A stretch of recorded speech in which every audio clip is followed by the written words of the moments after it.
I need to cut this piece of wood.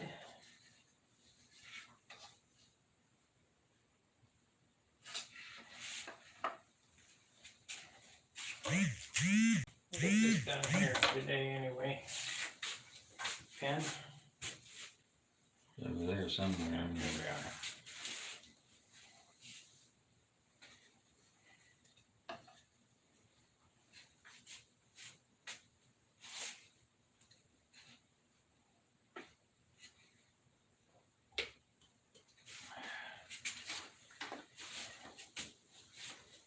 And we'll close this out.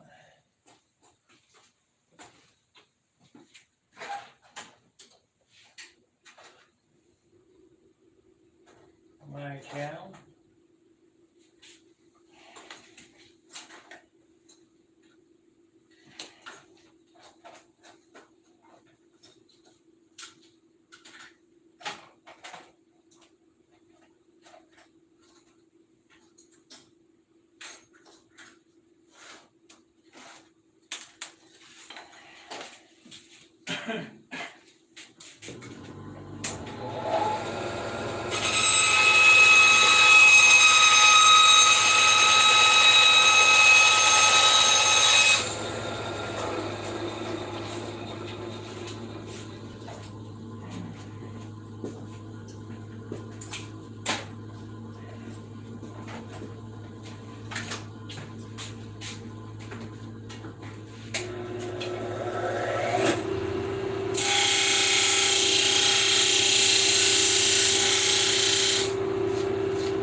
This all gets ground away.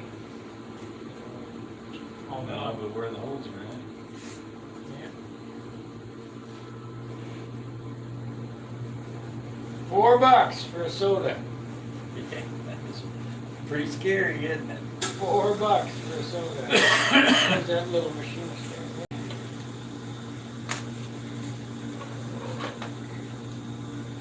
$4. Pretty scary.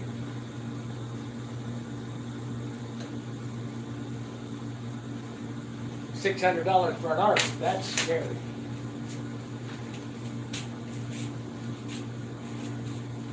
Well, for one, we gotta.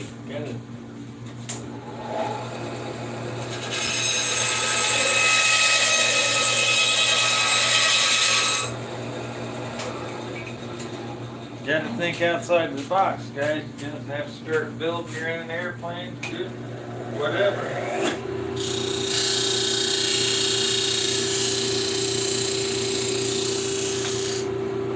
P-875 can be $1,000. That's possible.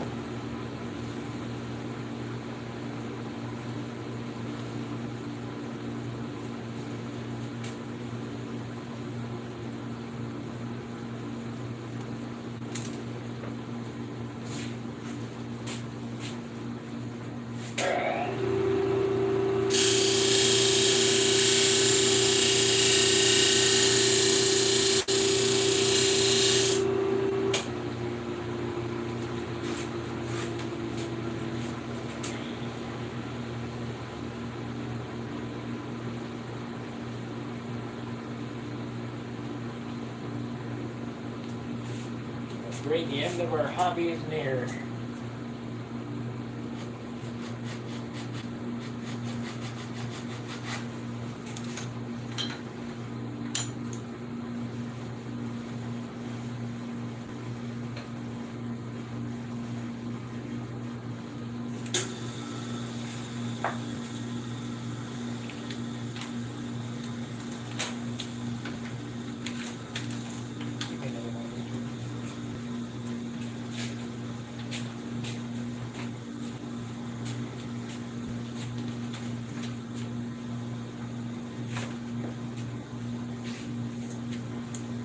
Man, that's a good one. You know what most of them things are. They're either magazines or they're car brochures from a car dealer where I went and, back when I was looking for a car, I grabbed every brochure for every car that I could. So I said, if nothing else, I'll cut these up and just make them for epoxy. So I just. That's what I use my AMA magazine for. Yeah, that's all it's good for. I cut them on the shear at work.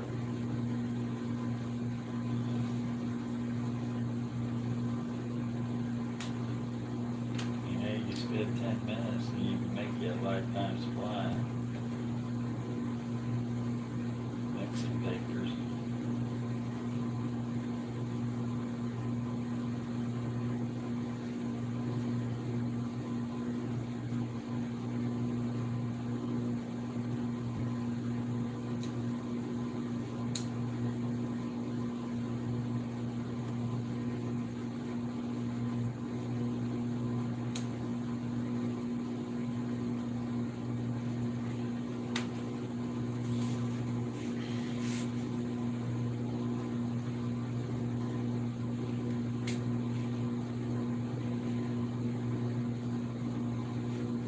I think I'm gonna glue a piece of 3/8 on the back of this. Give a little more. You gotta line them holes with aluminum or something, do you mean? Yeah, I got some at home. Little carbon.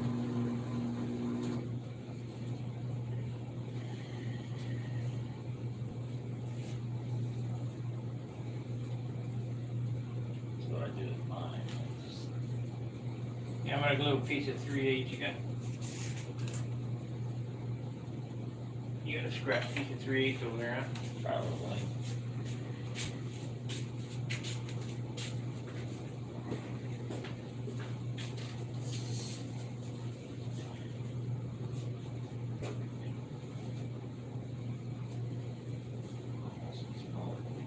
Half-inch, or a piece of half-inch. Oh.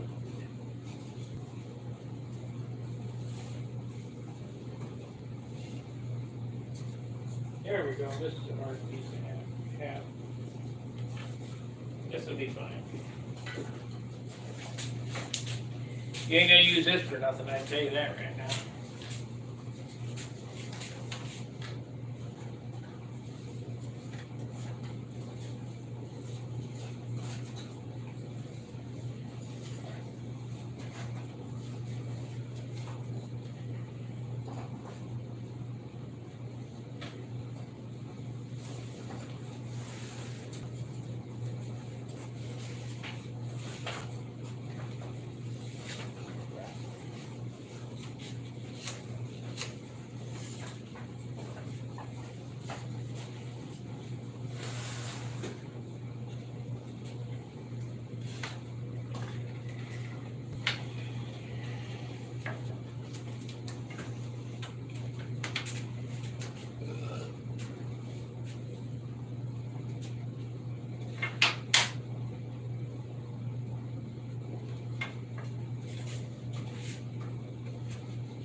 Only wood.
haven't seen that glue or that activator over there since we got that stuff. They don't have any activator over there? Not that time. Not that T10, P40 or whatever it is.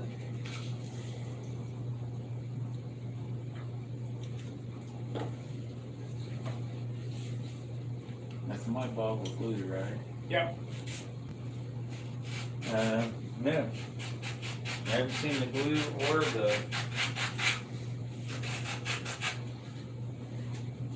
activator. This kind is the only time I've seen it.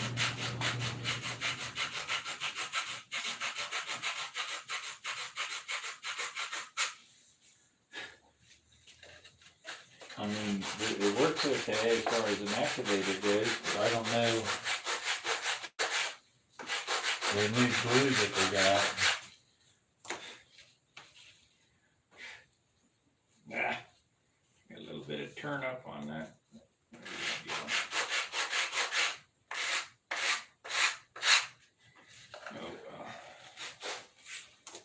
Oh well. Super cool.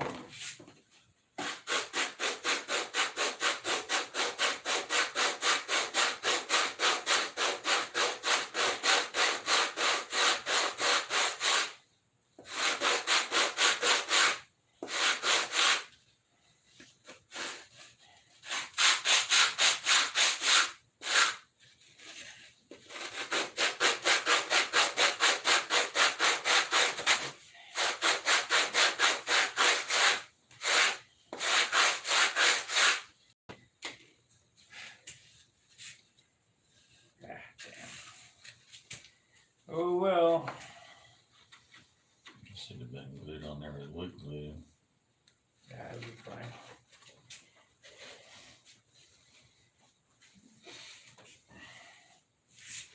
It'll be fine.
Okay. 1/8 bit.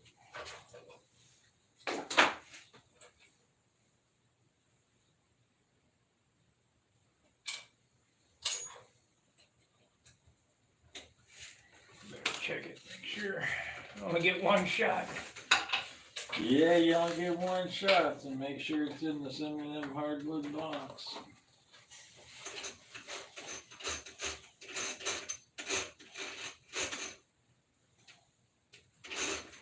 I'm not gonna be able to do it on drill press, Why not? because it ain't gonna be deep enough. This has gotta be done all together, like that. So, I think it'll be deep enough.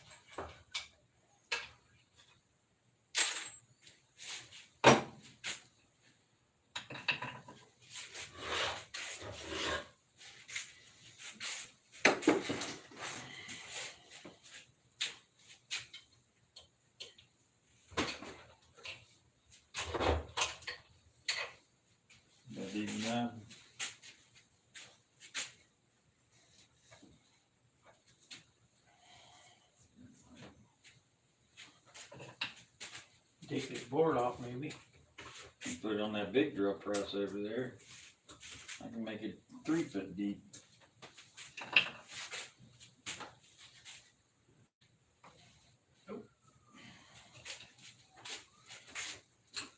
And then it's not gonna have enough length to go through it. Nope. Let's do it on a big drill press, I guess.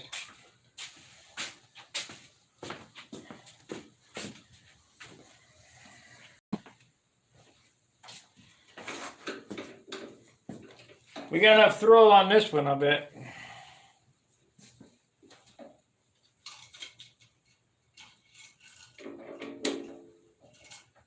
God, I hope this works.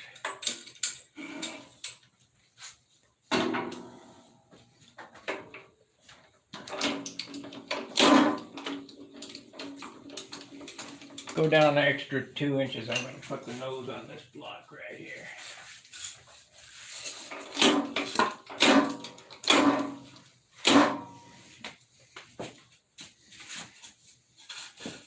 Yeah, I'll hold it. You operate the press.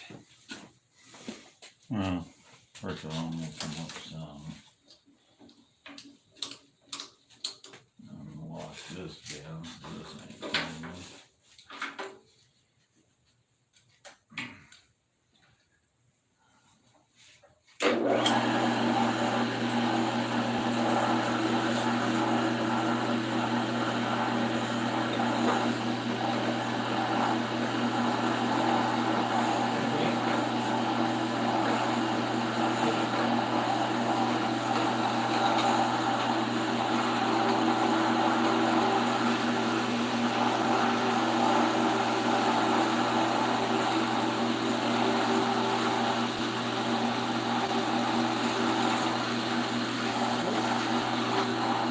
Okay, we need to stick something in there. Yeah. Gotcha.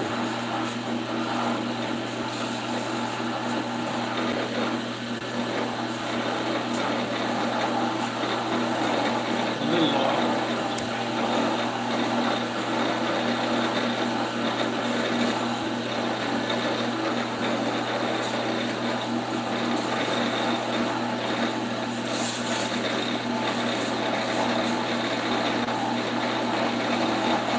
Okay, ease it down.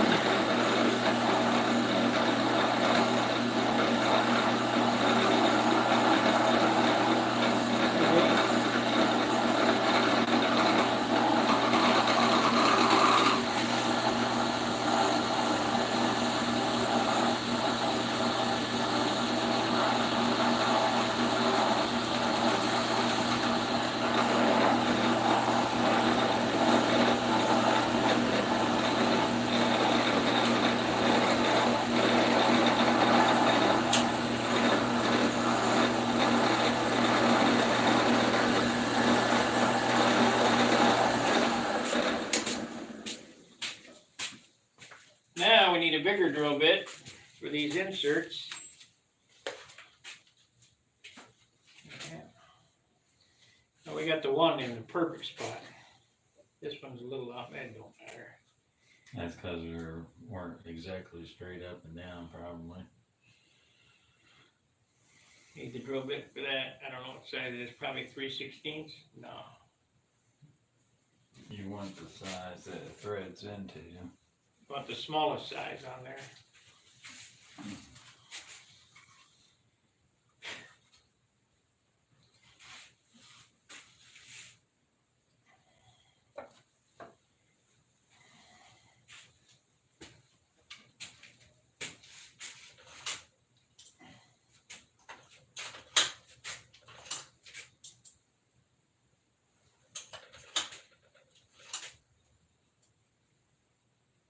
Smaller yet?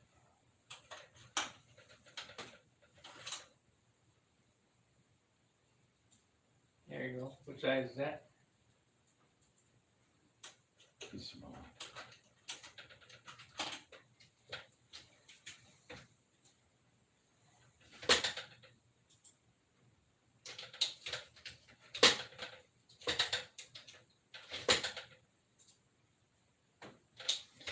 You don't want these in that hardwood. You want them a little sloppy on this board. bore size. That's good. I mean, that's pretty much exactly, but you probably really should go with this. That's it. Yeah, this will be fine.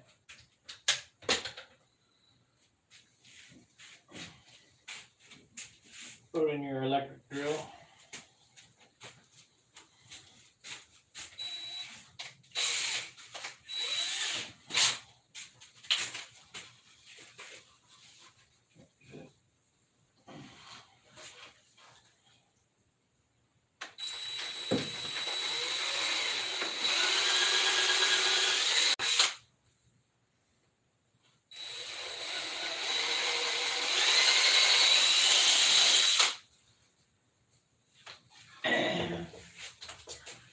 Now a screwdriver. That's actually backwards, you know that, don't you? What? These screwdriver teeth are supposed to go down in there first. Oh, are they? Yep, because that's what helps Okay. cut the thread. So Okay. you're supposed to use a bolt and a lock nut. Yeah. Yeah, you're right. I forgot all about that.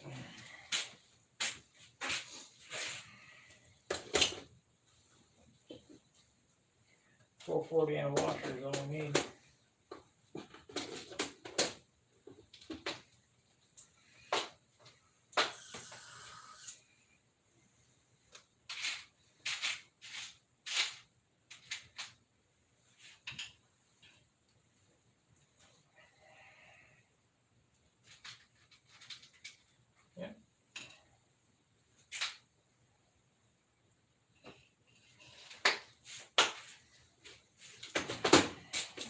Be able to get that out of it. Like that? Hope you'll be able to get that back out of it. Oh yeah, ball driver. Your custom handle ball driver. Short. I don't have a short one unless you want to use a regular No, that's fine. T-wrench.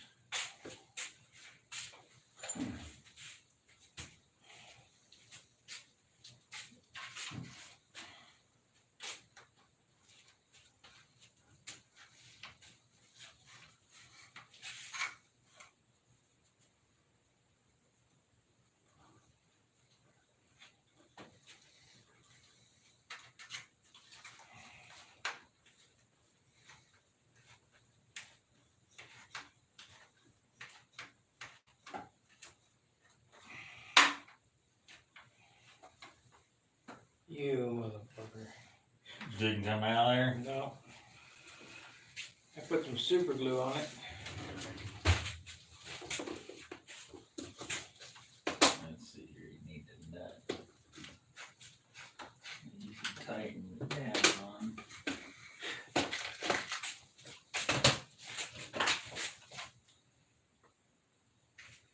Need a pair of pliers. Can't loosen it up.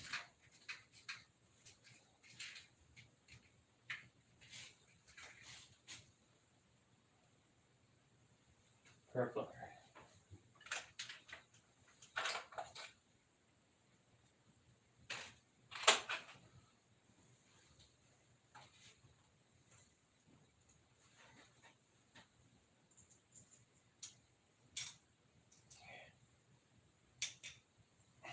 Not strong enough? Yeah, these pliers. Well, there. Didn't kind of on there.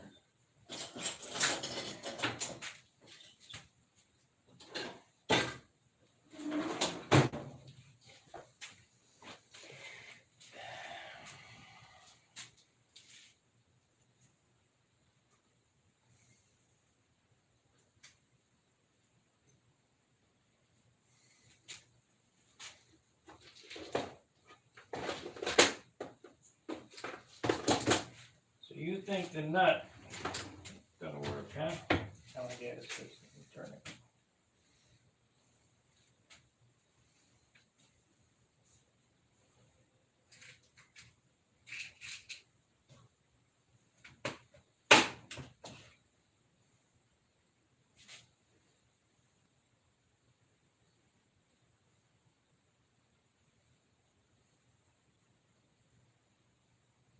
enough. Yep, They got a super glue it? I put epoxy on them myself, but I don't think you drive it down in there fast enough for super glue. Okay. Epoxy it is. Mix up another batch of 10 times too much. Where's the toothpicks? Yeah, that's a good brochure there.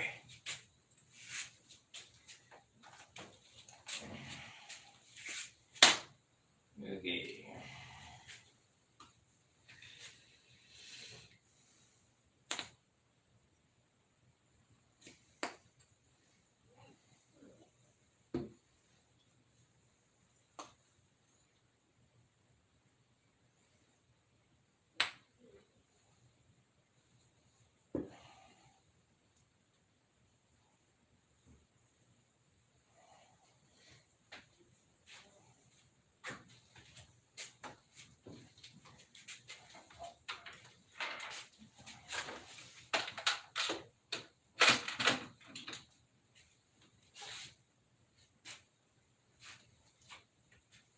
I like these threaded inserts more than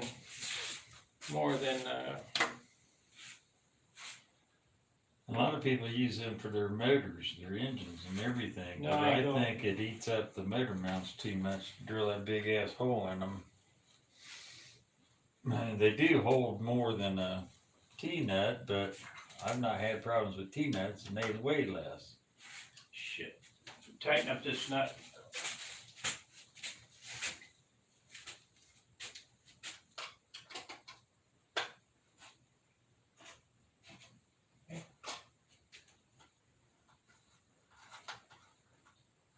Yeah, you have to tighten it with the pliers.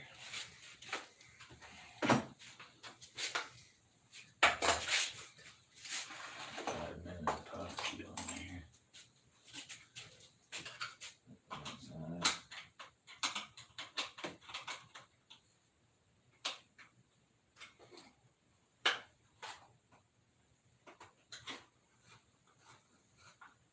Okay, loosen it.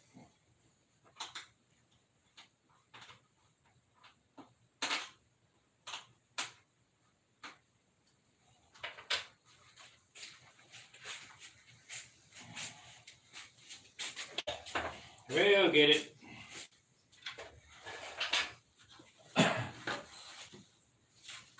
At this whole big giant table, we still don't have any room on it.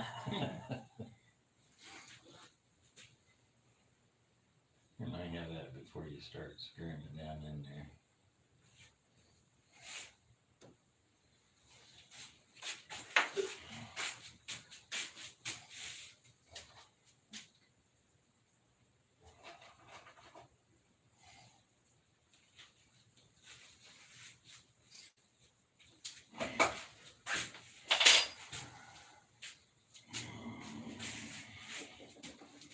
Yep, never enough room.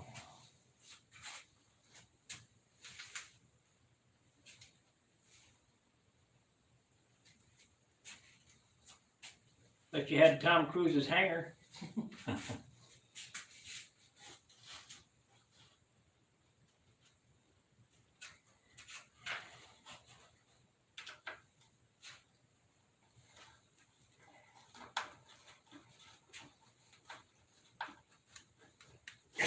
Get the wrench. Tighten it up.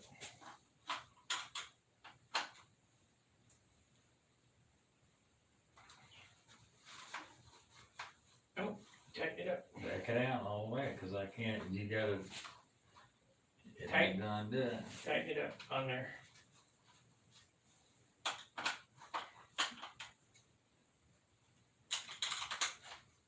Okay.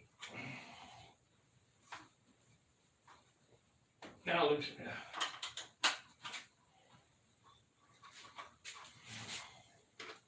Boy, I just wanted to be a pain in the ass. Yep, sometimes they are. Okay, now. Get off of there.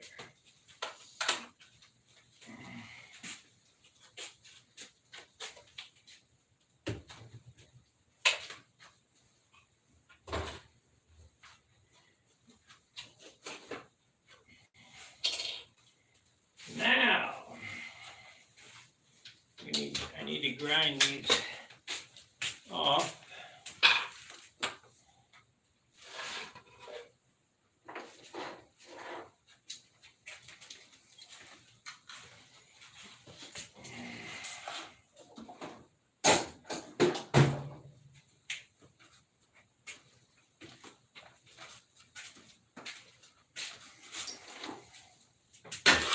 Sometimes you feel like a nut, sometimes you don't.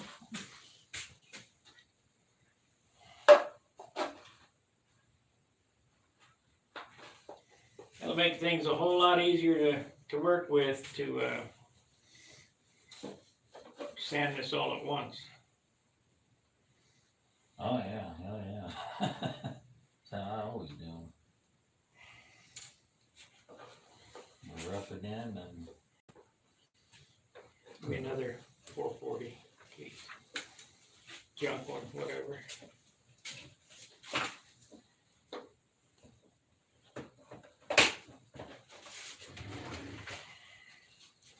You know what? I'm gonna have to drill this out.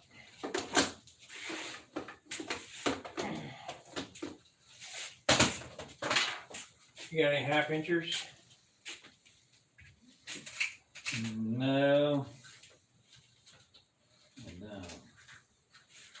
How about, remember those carbon fiber push rods we got from Radical that we used in the Voodoos?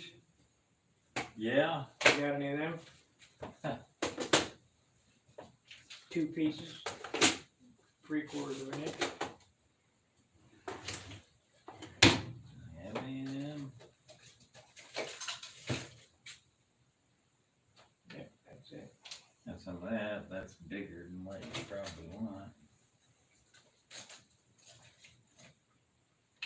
You don't want that big in the hole. Those are too small.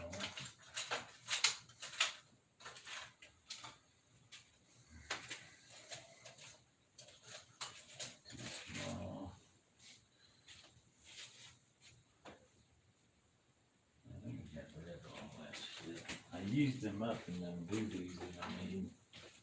Yeah, I used what I didn't buy any extras because they were so freaking expensive.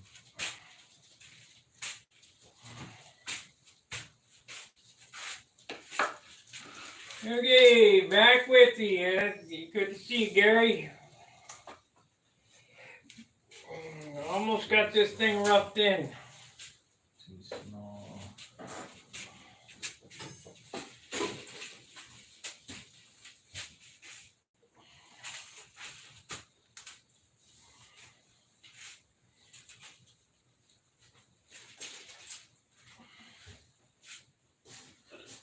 Lumen will work if you got it.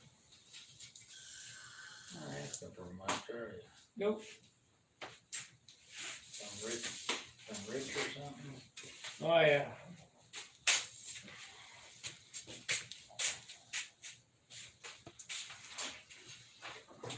That acre down in there.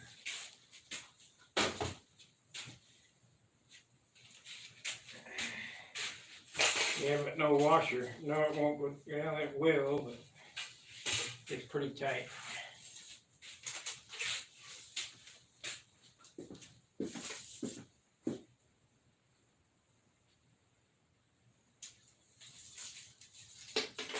Will the washer go down there? No. Gotta be 1/4 inch for a washer.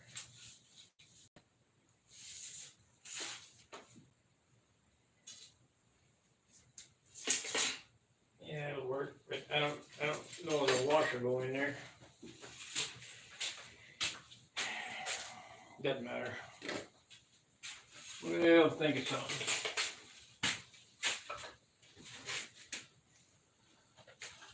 You gotta put a number 3 washer on it, not a number 4. I don't have any number 3. Man, boy, what's wrong with you? Huh? Huh?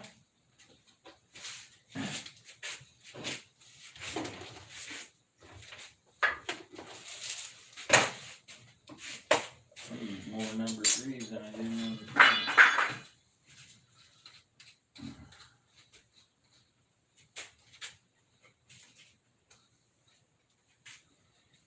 That good down in there? You sure 440 will pass through that? Barely. You almost gotta thread them down on them.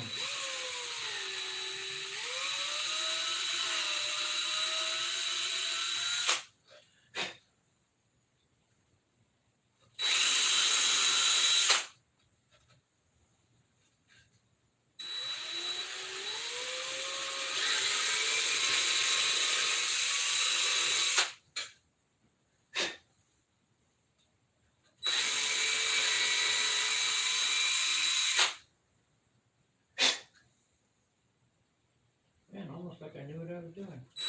They line up.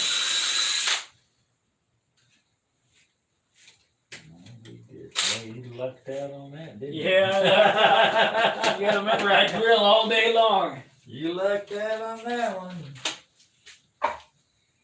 Jim Lynch calls me the human drill press. Yeah. What are we cutting this with?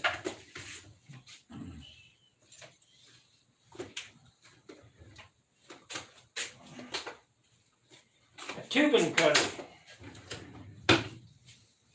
Now crimps over the end. Well, this before you cut that, let's make sure this washer's good down in there. I think so. Apparently, It's all right. not really. Well, I'll put the washer in The washer the bottom. first, and then that'll sort of capture it.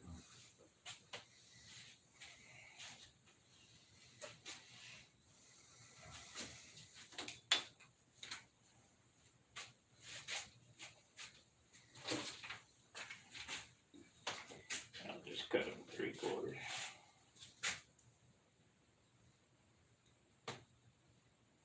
Get that. I have my eye. This is eyeball engineering. Yeah, I forgot it is eyeball engineering. Now that looks about right. That's it.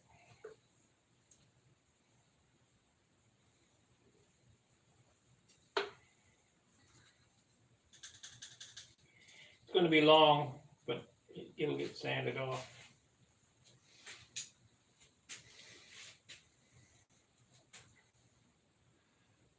It doesn't sand hard. No.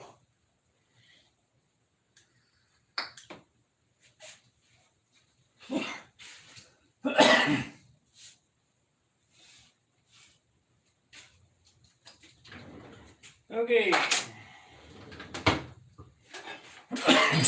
And you still have to take a Yeah. Where's the washer? on the drill press. Oh yeah. Okay. Did you cut 2 pieces? No. Just cut one. Wanted to make sure. About 3/4 long. About that long. That long enough? Yeah. It's a little longer, but that's okay. I can't be wasting this shit. It probably costs $37 a stick nowadays. Yeah, right.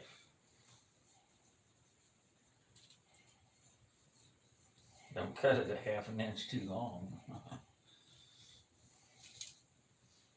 You think I'm joking? I'm not joking. It is exactly the same length. Ain't that something? I wonder if mine did something like that. They're within a few thousands. Close enough for government work then.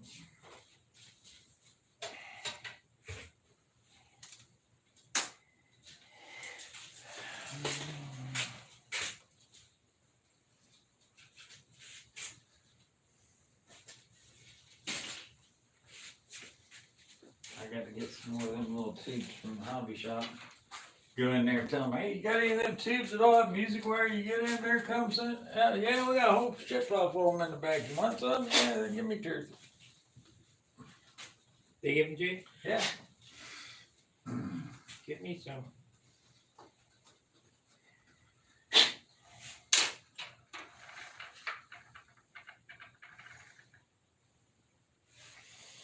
I suppose you want a lock washer too, eh? No. No, What do I need a lock washer for? that's true.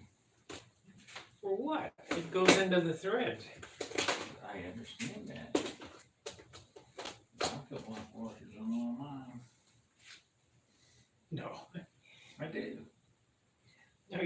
Yes, I do. Where do you think this goes? This goes through the cowl into those threads. How are you gonna get a lock washer inside there? No, it goes between the head of the bolt, between the washer and the head of the bolt. No, Yes. no, that's not what I'm doing. Why would you do that? To keep the bolt from coming out. No. Yes. Your bolts all stay with the cowl. If they don't fall out of it. But sometimes they'll fall out of it. I mean, they don't lock in there, per se. See, I'm just pushing this down in here to make sure the washer is in the right spot. Right, the washer's just a bottoming point. Right. Then you pull the bolt out there and you put a lock washer and you stick it down in there and the lock washer sort of jams on the washer.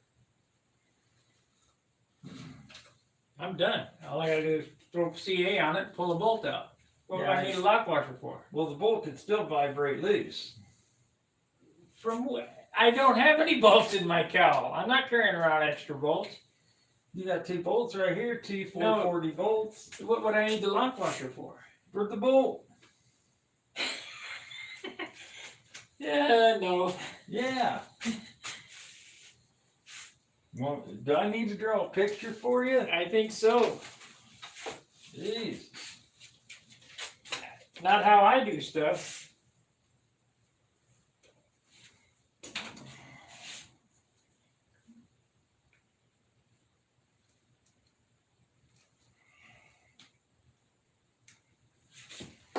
Need the kicker.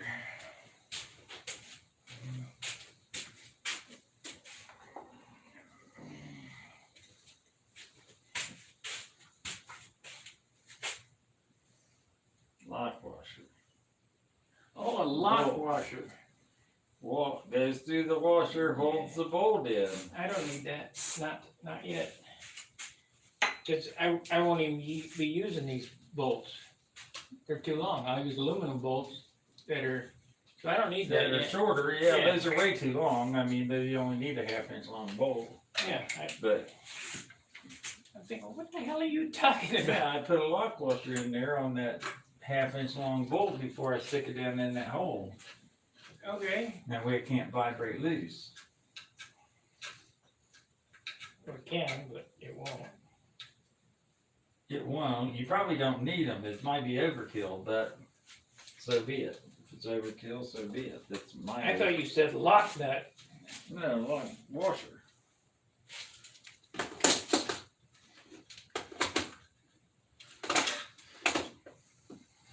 Okay, got one down.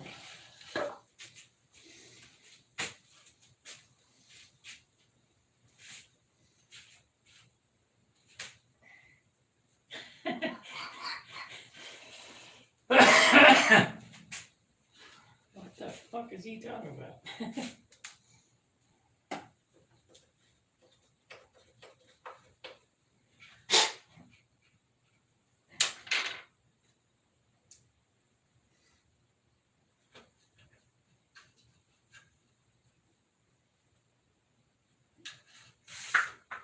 Yeah, you lucked out there. It didn't go underneath the table. Yeah, I know. Shit, you motherfucker.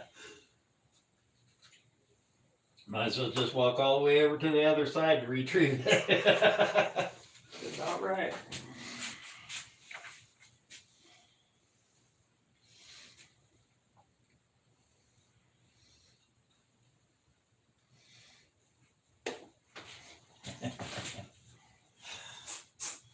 Oh, it's hilarious.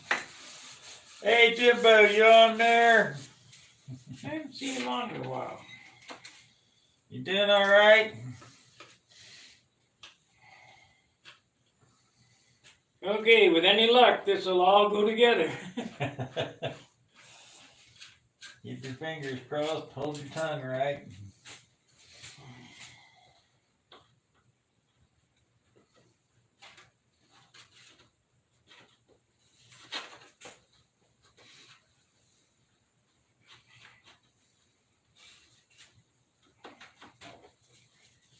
Okay.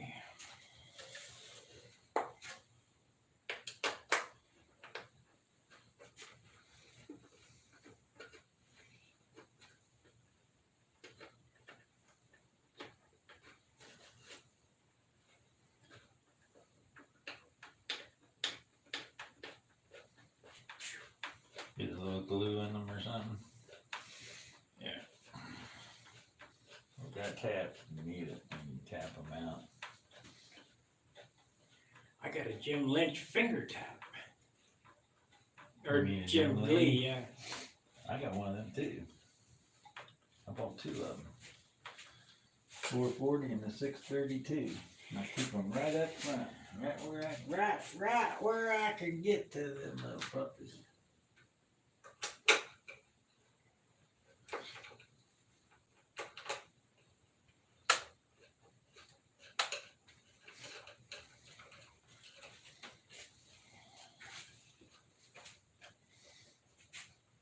Golly, Margaret, can you look at that?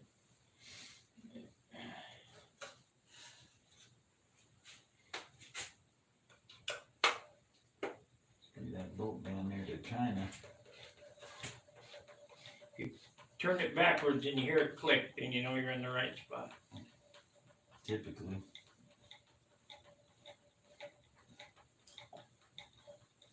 I do all that with my door covers, any kind of bolt that I use for a hatch, I always turn it backwards first. Because heaven forbid if you cross-threaded one of them doggone T-nuts or something like that, and cut that crap out. No, we can't, not tightening up, why? Not down there yet, evidently. Oh, there it is. Ta-da! Boy, it's got big gaps. It's gonna be super fill city.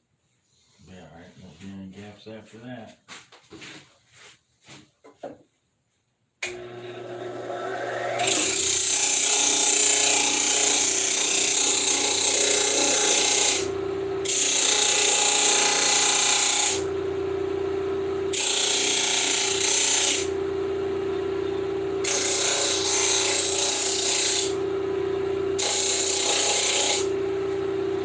I don't know why those ended up so far off. I sanded the heck out of it to get it as close as it is. How'd you end up with such sort of weird gaps on it? I don't know. Doesn't matter. Doesn't matter, but it's not you. That's why I asked. What happened?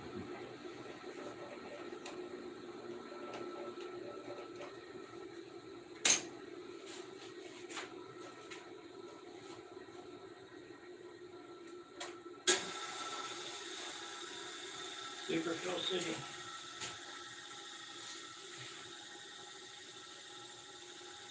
It only takes 1,000 here or there to screw up. Well, yeah. There, it'll look fine when it's done. Oh yeah, that'd be fine.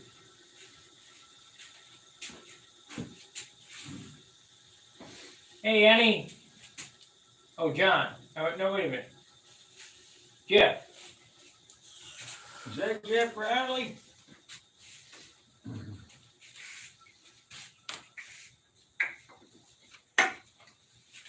Well, all day we finally got the cow mounted. I go home and super fill this thing.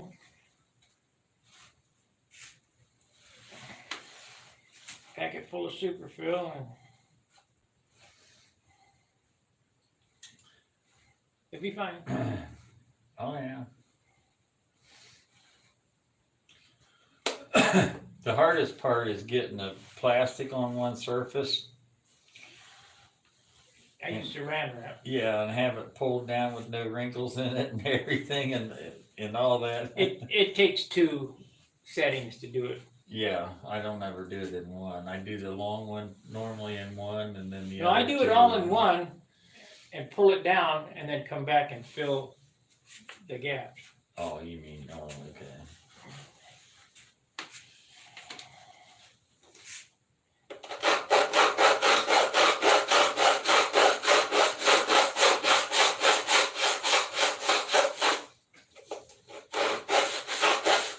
It'll be fine. All right. There's the trick right there. Got the, I'm gonna sand that off. Get those rings.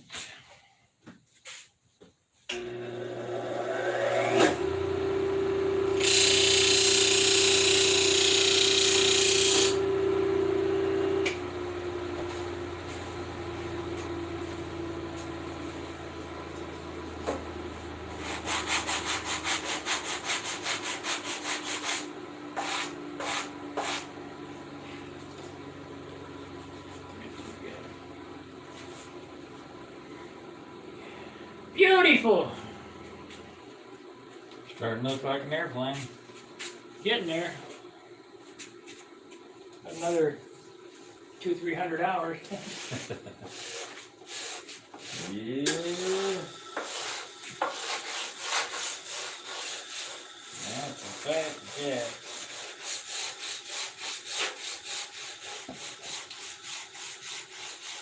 I get the motor in it, get the spinner on it, so I can get the shape of the spinner.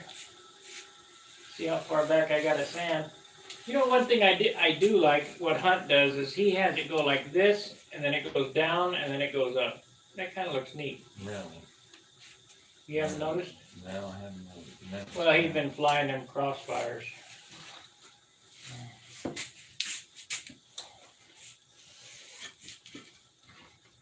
I got a high spot right here. You can't have that.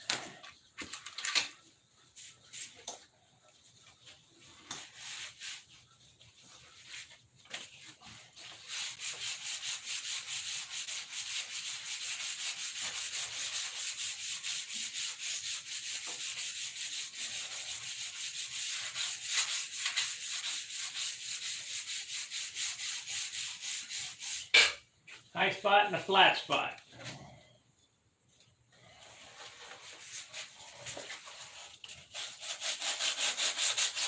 $600 for an arc. Unbelievable.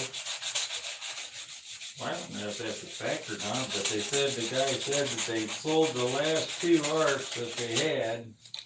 Rodak? Yeah. The SV11s. And that, they asked them if they were getting any more in or something, and they said they were going to be about $600 if they do. So I don't know. You know, I might, you can't quote me on that, you know, so. Well, $36 for a gallon of fuel is ridiculous. Yeah.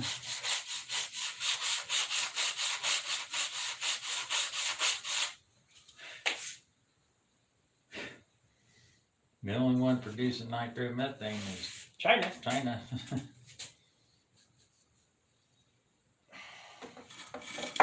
We've sold all our production.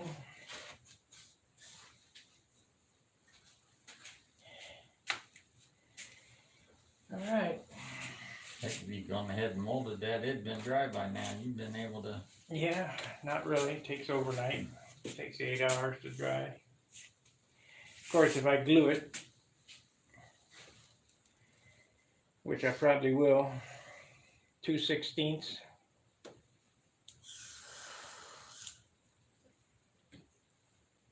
How warped is that board that you're using on your little stand? As far as what? For Is it doing what? straight from one end to the other? No.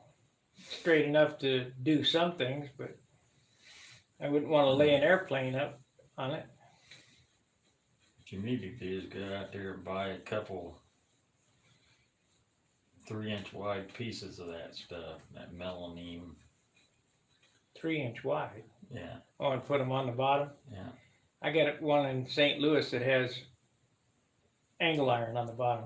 Aluminum You can angle. do that, or if you do the 2 pieces of wood, then you can put another piece like your top piece on the other side of it, and then you've got this 3-inch thick. Heavy piece of crap that I got no Well, place for. Yeah, but you could flip it over if you wanted to use one side and you got a straight line painted on or whatever for doing fuselages on one side. And I don't the other foresee me side's being there much longer, really. for rough doing shit.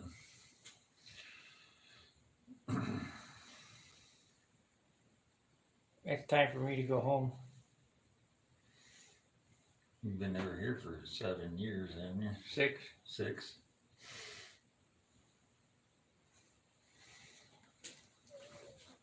I've been a visitor for 6 years. They're now saying I'm a resident, and I ain't filing no resident fee. I'm a resident of Missouri, Who's saying that? city of Troutwood.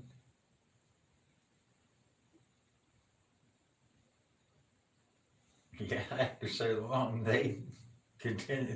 They say you're their property. Not even. I'm going home.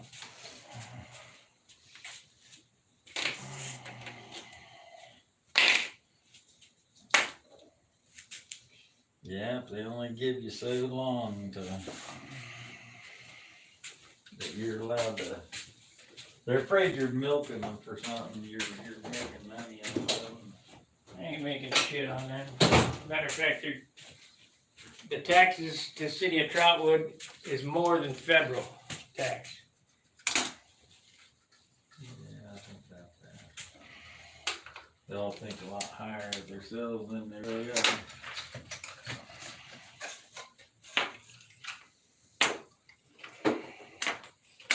So,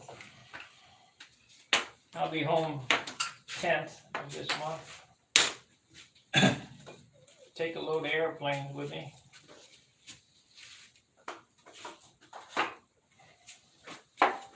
Have you tried this flu yet?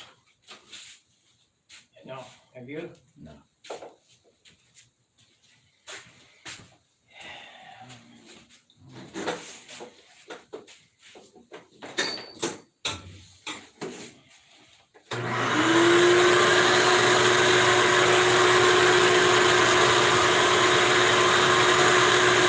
We have a good governor, a good senator, John Howard. He's right there with Jim Jordan.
Well, I hope you guys figured out what we did on how to mount that cowl.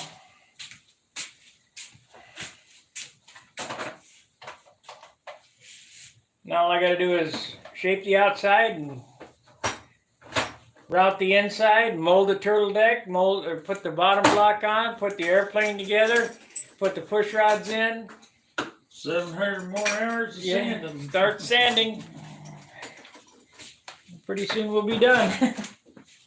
Hour a day, couple of 100 days, we'll be ready to go. It's as easy as that.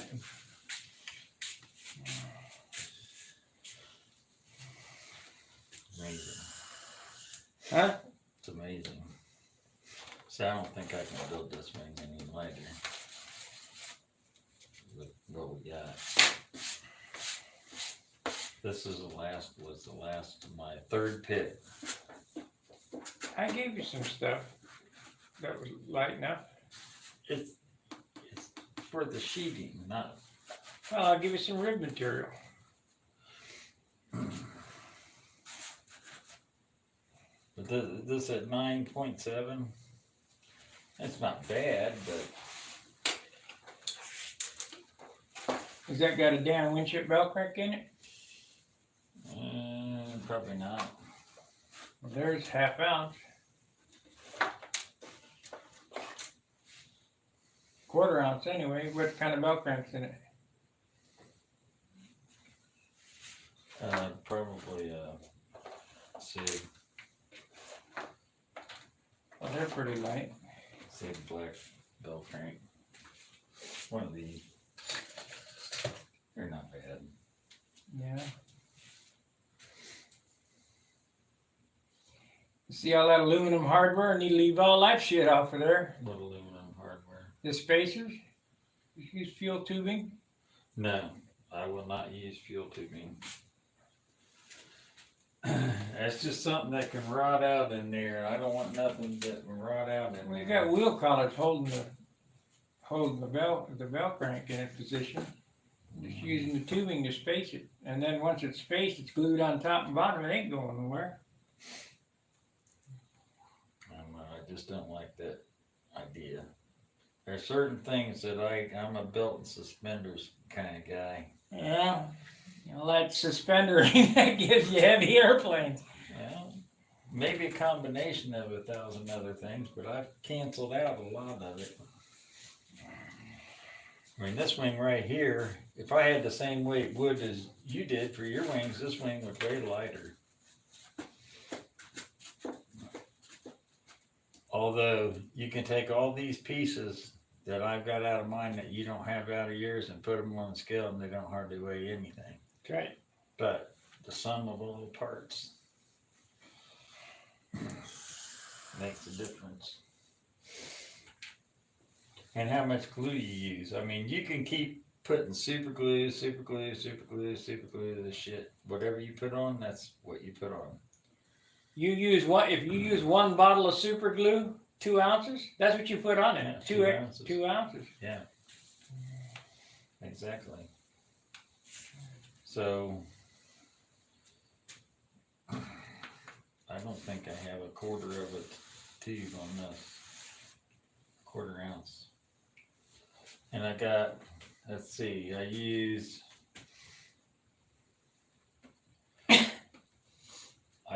white glue for the majority of this sheeting. I use white glue for this sheeting. There's white glue back here for this sheeting. I tacked the rig in place with super glue, and then I used super glue on all the shear webbing because it was so easy. I use super glue on all these little sticks, spacer sticks.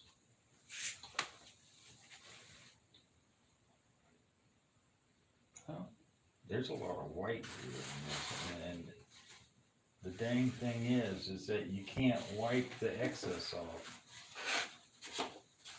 You know, that's so I tried to put the minimum on, so I took a little teeny thing and ran it down there and then took my finger and went like that down each side of it to wipe off 50% of what I put on there.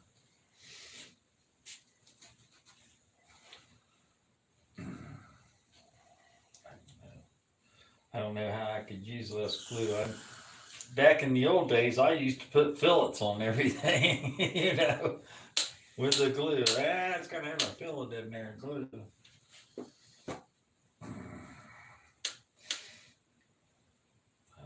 But this is 5 pound wood. Probably all 5 pound wood. Maybe upwards of 6 pound wood.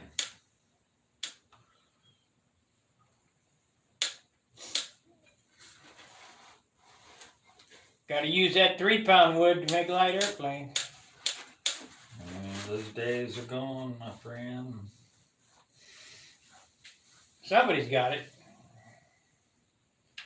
When I went to St. Louis and I bought all that wood from Ted, he was telling me how super great it was. Wasn't that great, you know, 4.5, 5 pound. Well, you can sit there and look at wood and it'll look prettier than hell. Yeah. That doesn't mean it's good wood. Right. Just means it's nice, clean, straight grained wood. 9 pounds. Why do you think I got so discouraged on that RC build? 11 pound wood and up in that kit. That's why I bought those little scales to carry around in the car. You can take them in the store with you instead of doing one of these numbers and then buying the piece and getting home and finding out, well, that's 6.5 pound wood. That felt pretty light. I bought a lot of wood like that. I got a whole rack of wood over there that's not necessarily bought like that, but some of it is. But that was 4 to 6 pound test wood, supposedly, and 3/4 of it was 6 on up, 6 and 7 pound wood, with only 2 or 3 pieces, a handful of pieces, maybe 10 out of 40 sheets, if you're lucky, that weighed less than 5 pounds. And to find and if you're really lucky, you'll have one piece in there that might be 3.5, if you're really lucky.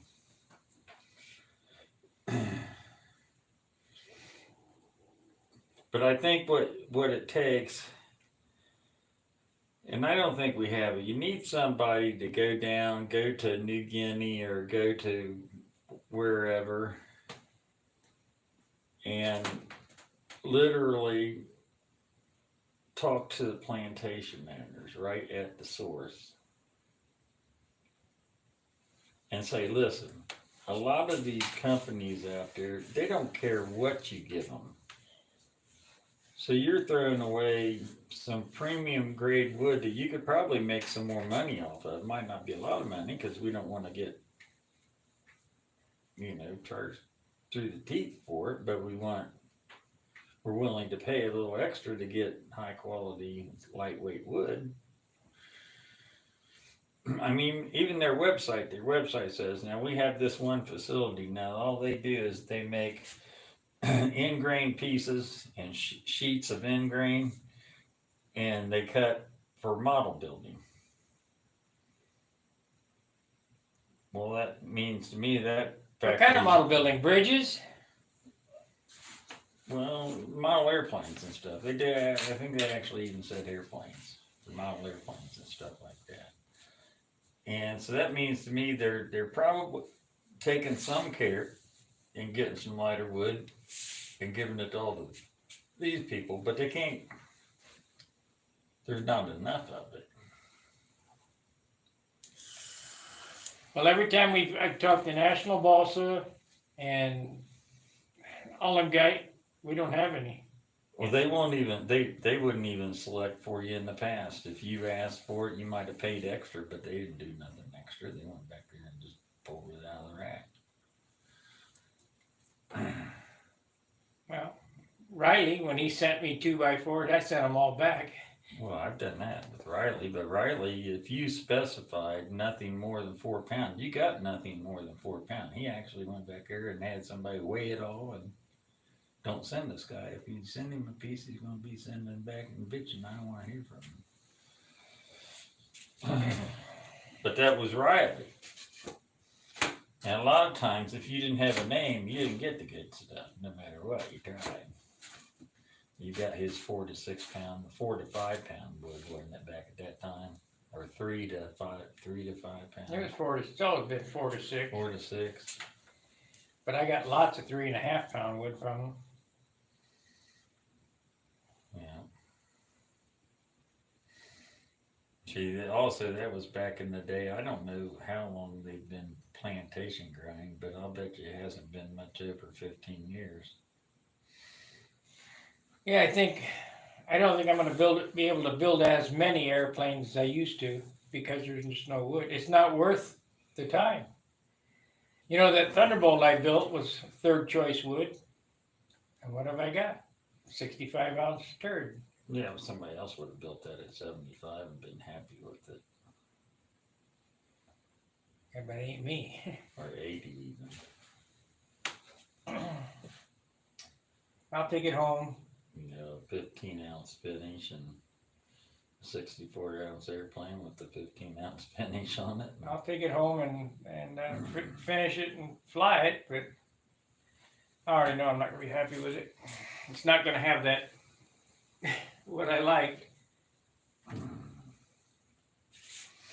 I don't think you're going to get that in the mail. You could have 2 pound wood and you're not going to get that. My Junar flies like I like. Yeah, but it ain't exactly like what you want. No. I know it is. You can't get it. You build you an Aries or a No Border or something like that at 28 ounces or 30 ounces, and then you'll have your corner. I got them. They're at home. I got a Nobler, and a Continental, and a Tucker Special. I was saying, even if you build this plane in the 50s, 52 ounces is still not going to turn that corner. It's because of the weight of the engine. Well, it's the size. You got to penetrate the air. You got to do this. You got to. That weight of the engine, the concentrated weight. Well, put a 40 in it. Yeah, they're no lighter. Scream the daylights out of it. They're no lighter. A VF40 is no lighter than a. Oh no! Stick a Fox 35 in it. Yeah.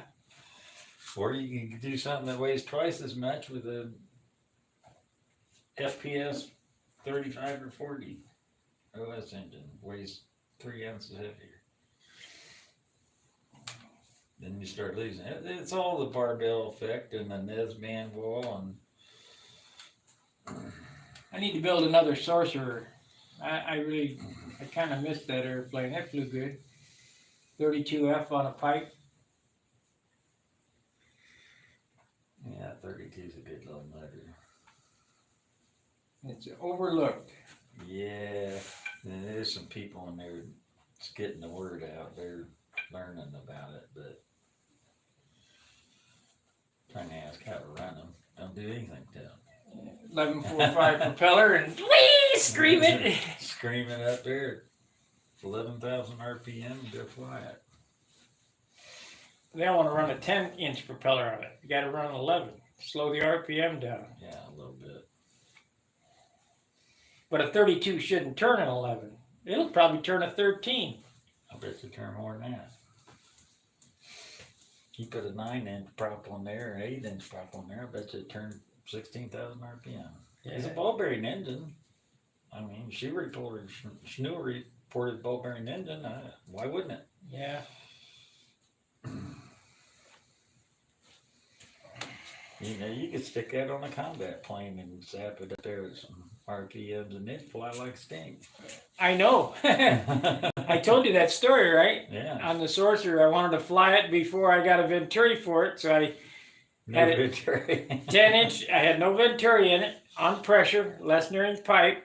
Had a 10.6 propeller on it, and I let it on the ground, and it was really rich. You know, I figured, well, it'll lean out in the air. Yeah, it leaned out in the air. It sounded like a speed plane when it came on the pipe. Whee! I'm surprised it came on that hard with the 10.6 prop on there. That's a lot of pitch. It was screaming. I mean, but those are strong little engines. I mean, they're helicopter engines. Right. You know, so they're built for sort of grunt, you know. It was screaming.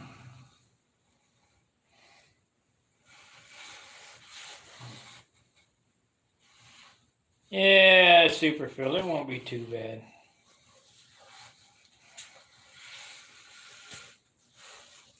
The only problem I've ever had doing that was when I was sanding the goose out off.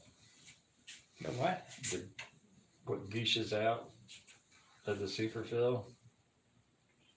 Because it'll make little rocks. And you're sanding the side of the fuselage, and then one of the little rocks will get underneath your sanding bar and dig a big groove. Well, how I do it is I put it on there. I put it on there and let it harden, and then take the cowl off when it's hard, and then true up the sides, and then put it back on. Yeah, that'll work. I just left it on there until it dried and pulled it apart, and whatever gushed out, I sanded flat. But I had it bigger too. I had just like that, you know. You know, I could put some 64th ply shims in there. I've done all kind of stuff with that. That's too heavy. The Superfill's better.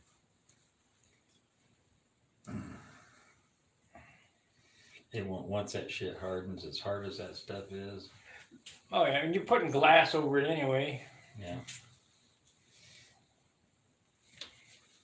306. Well, I guess it's time for me to go. They got no chatters. They must not be interested. I guess not. Did Jim ever come on today? Nope. Let's try Danny, see if we can get him on the line. Danny, if you're on watching, pick up the phone.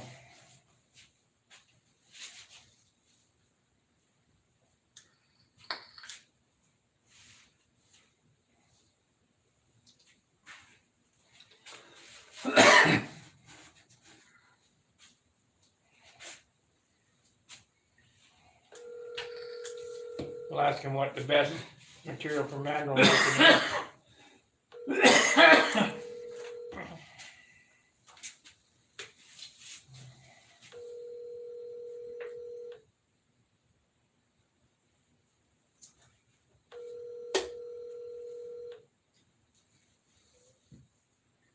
Pick up the phone, Dan.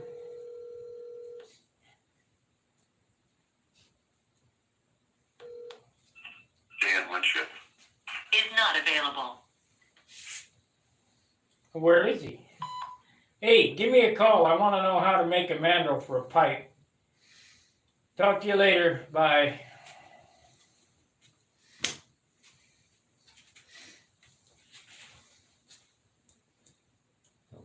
He'll know that stuff, the best. Right. I mean, we already know what you can use. You can use a pool cue, whatever. Yeah, you can use whatever, a baseball bat. But what I'm curious about, and I wish I thought about it at the time, was measuring that pipe that we saw up there in Cleveland. Yeah, Billy didn't want to let you get close to it. Yeah, he's keeping a pretty good eye on it. But that's the latest one. And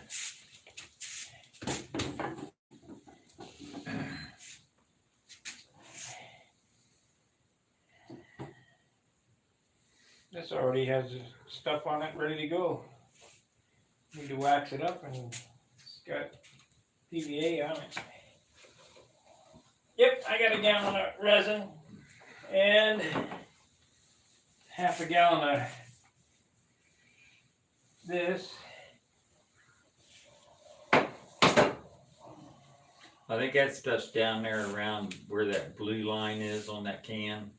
It's not a half gallon, it's a third of a gallon or something. That's $100.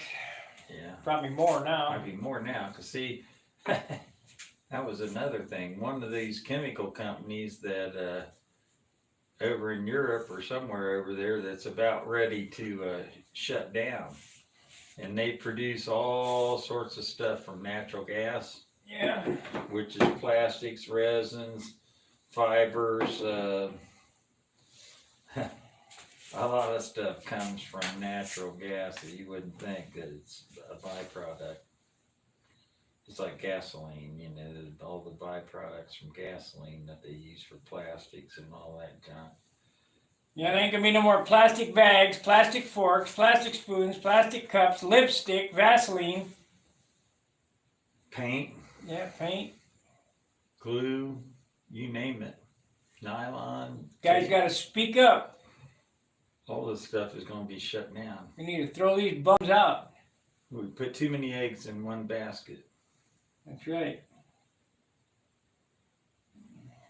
You gotta, the way you control prices and keep prices down is you have Competition. more than one manufacturer. Competition keeps prices down. And it used to be, I mean, years ago, remember, the more they sold, the cheaper it got because they were making more and it cost less to make more because they got better prices on their materials. They ordered more materials, they got the price come down. Any of you knuckleheads that believe in climate change, change the channel. And now they've sort of worked that crap in reverse now to where now, well, the more we sell, we gotta jack the prices up. Well, why? So we can make more profit. You're buying more materials, so you're getting the materials at a less cost than what you did buying onesie-twosies. People don't, they're not, I don't know. We should have boycotted a bunch of this crap a long time ago. A long time ago. 15 years ago, 20 years ago. If you're woke, you'll go broke. People used to do that. They didn't like the prices of a grocery store or gas station, they didn't go there. And everybody didn't go there. And before you know it, things changed.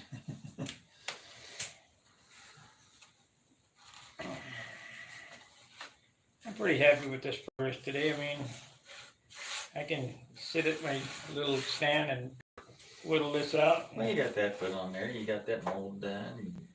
Yeah. I got my wing. Half-ass sanded. Well, it's gonna, all the grain's gonna raise on it anyway. First couple coats of dope I put on there, so I got resanded 3 or 4 more times before the tissue goes on there. But now I'm to the point I can put tissue on it. I'm happy about that. I gotta grind these end pieces out, half round, where the flaps go. You gonna make some new flaps? I have to. Too heavy or warped? Too heavy. Way twice, 3 times too heavy. You get you a good light, solid piece of wood, cut it out. Can't get no lighter.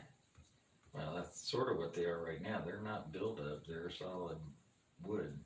You don't have I no- haven't gotten them sanded to shape or anything, but I still think they're heavy. Can't remember whether I only cut 1 set of flaps or 2. Well, I'll look. Well, I'll sponsor 1 set, but I ain't sponsoring 2 sets.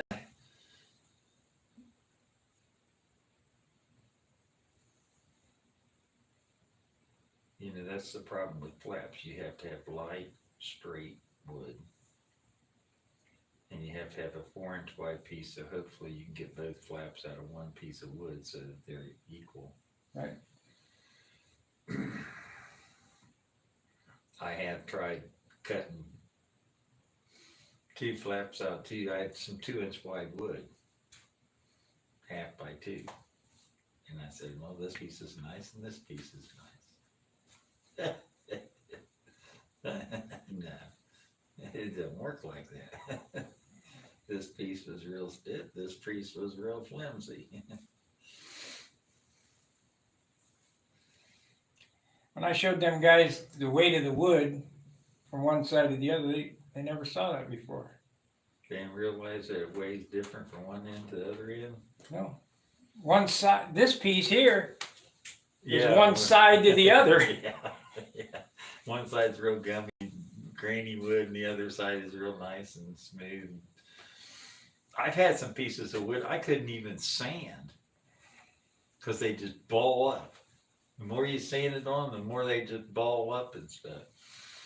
They were oily or something. They were pithier. I don't know how to explain it, but no matter what you did to it, you sand all different directions. You sand cross grain at an angle, straight cross grain, with the grain, whatever. It just gum all up like really weird stuff. My plan of attack for this is to, as soon as I go home tonight, I'll put the superfill on this, let it dry. I'll shape the bottom and shape the cowl and hollow the cowl and mount the engine, put the spinner on it, and sand the top block for the spinner. Then cut it off and hollow it out. It's a lot of work. A lot more than what meets the eye. But it'd be nice to mold that whole top block. I think I'm gonna make a foam mold for the top front block Yeah. and mold everything all the way to the nose ring. Let me know how that works for you. I molded that bear cant and it's got compound curves to it. I don't see why I can't do that. Oh, you can do it. Let me know how it works out. The problem is right here, the last 2 inches. Yeah, I understand that. I may have to cut a little piece of wood and sand it to shape to fit up in there. You can get from about here back, no Oh, problem. that's no problem. It's when you really start curving down. But the longer you make that, you know, we've been making these really long up there and not coming up here and then sort of curving down at an abrupt angle. You want to follow the contour of the spinner, Right.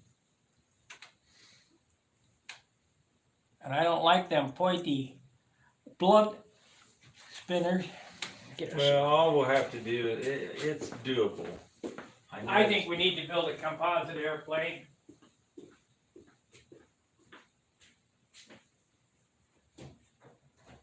What that means is, Getting comfortable with the 64-ounce airplane.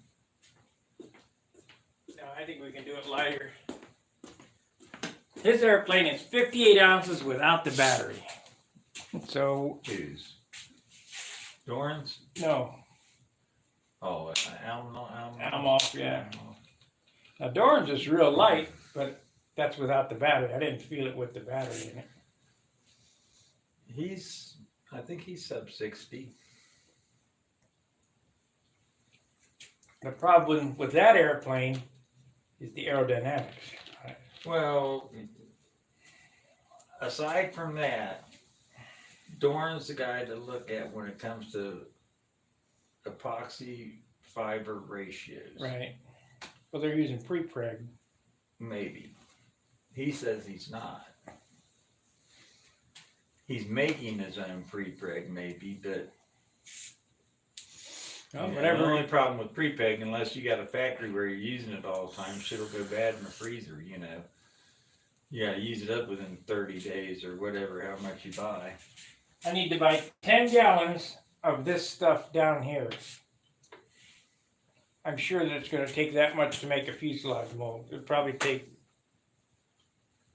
at least 4 gallons. Wow. 2 gallons per side. Wouldn't you think?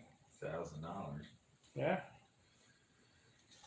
Need to build a fuselage and make a mold and lay up some glass.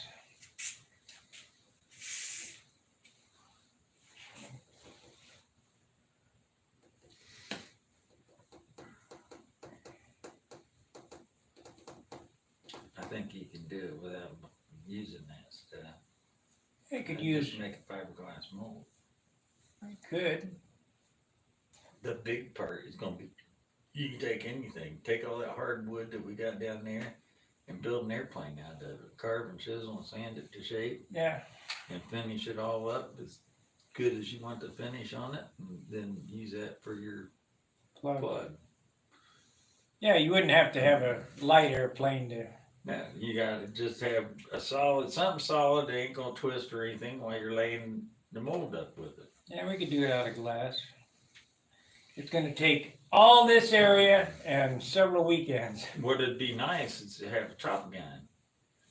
You know, cause you could take your mold and cover it with 1/2 ounce cloth and then say 10 ounce cloth, a couple layers of that, and then get that all bedded down, and then take a chop gun and get thickness for your mold so your mold ain't cheesy, flimsy. Take pieces of wood or whatever, or angle iron or whatever, and put in there and chop over top of it and then bed it into that mold where it can't twist or anything. Danny was telling me that he put gravel in his molds. He's just taking up space to use less epoxy. Right. Why wouldn't that hurt? It wouldn't hurt in the least. It's It'd be heavy. Well, you're not worried about the mold weighing 1,000 pounds. He's worrying about using up $1,000 worth of resin. Which I don't blame him. I don't blame him in the least. You gotta think about that stuff. They had fiberglass molds back in the 70s. I can remember making those Tippos and RC pattern planes at Keller's Hobby Shop. They had about 10 molds up there. Well, I built this motorcycle, and I lowered the seat and moved the tank, and I had side covers on it. Well, they didn't sell side covers like that. So I took the stock side cover and I sectioned it in 4 quarters. And I fished it around and taped it together on the bike until it was approximately right. Then I took it off and I traced it out and I sectioned it and glued it back, epoxied it back together, sanded it, finished it like it was a finished product, and I took fiberglass cloth and I laid it all up. And just before I didn't have any mold release, I didn't know how to mold. Just before it was ready to set, I peeled that out of there, peeled the thing out of there, and it was still kind of gummy. And then set it on the bench and blocked it up till it was perfect. Then I poured one in there and did the same thing. You know, make one, pour one, same shit. But I didn't know what I was doing. I didn't have any mold release or wax or Well, nothing. see, now we know about all that. You know, the only thing that was the problem back then, there was no carbon No. back then. Everything was fiberglass. Was pinholes. Bondo, he didn't care what a motorcycle weighs. Yeah, well, they were putting Bondo on them RC pattern planes too, you know. Well, we're only filling that pinhole, so razor blade, pink, had a bunch of little dots all over it, and they're saying 99% of that shit off. Still weighs. But it's still Bondo. But they didn't have any lightweight fillers back then, you know. But pinholes was the biggest thing, and that was only because they didn't put enough epoxy on them. You know, they're trying to be as light as they could. And they maybe have been using a little bit too heavy a cloth to begin with, you know. Got to use 1/2 ounce first. Well, 1/2 ounce costs a lot more than 5 ounce or 6 ounce or whatever, you know. There's probably a cost thing in there somewhere. When you ain't got no money, money's no object. Yeah, you just don't, you do without, you don't do it. I also think we could build a cardboard airplane. I built cardboard airplanes. I built milk carton airplanes that were stapled together. I mean, that looked good, not look like shit. Well, they were still cardboard airplanes. There was a guy that did, it was in Model Aviation or in Flying Models or something in one of the magazines years ago. I remember building a scale corrugated cardboard. Corfab. And he used all sorts of different kinds of corrugated cardboard. This is regular cardboard boxes. And he went to the cardboard box company in his town. He had one. And he bought big sheets of cardboard in different weights and stuff. And he built his airplanes out of that. And he'd score it and bend it and all this shit. Yeah. Look at Peter Schreepow. He lives right. He had some pretty nice looking airplanes. Peter Schreepow built a 35-foot wingspan RC glider out of cardboard. Yeah, and flew in it. One of them he flew in it. Well, that's a foam wing, blue foam. Wing, yeah, blue foam. And you hot wired the blue foam. But it still had electric motors in it. Yeah, but just a big RC airplane. RC airplane, yeah. I think it had servos in it too, and he was. Yeah, it had big servos. Big electric motor. I think he had 6 engines on it or something, or 8 engines on the wing, going across the wing of it. That's not the one he flew. That's the one It he. is. No, I think so, yeah. No, he just had There was one more engine. than one. He had 2 of them, and I've seen them both. One was looked like an ultralight, and the other one looked like a regular airplane. Yeah, he goes over there to the hobby shop all Right. the time. Peter Schreepow. Schreepow, yeah. I think he works out right, Pat. Do you? Yeah, I'm pretty sure he does. Well, I worked for Right Pat this week. I put their snowplow together. Did you really? Yeah. There was a couple buzzards that worked out there at the museum. There's still a guy out there that's a modeler, that's a control line modeler that works out there at the museum. What the hell's his name now? Well, Right Pat follows my channel. Whoever's Might be him. running their YouTube channel. I've known the guy forever and I can't remember his name. Well, guys, I think we're done. We've had enough BSing. So you can join me later on, and I'm going to do something. I know I'm going to do a Members only video on how to mold this. We'll do that tonight, maybe. That'd be an easy one. Oh yeah. Half hour. Yeah, it won't take long. All right, guys. Like, subscribe, and share. We'll see you on the next reel. Fairwinds Tight Lines. See ya.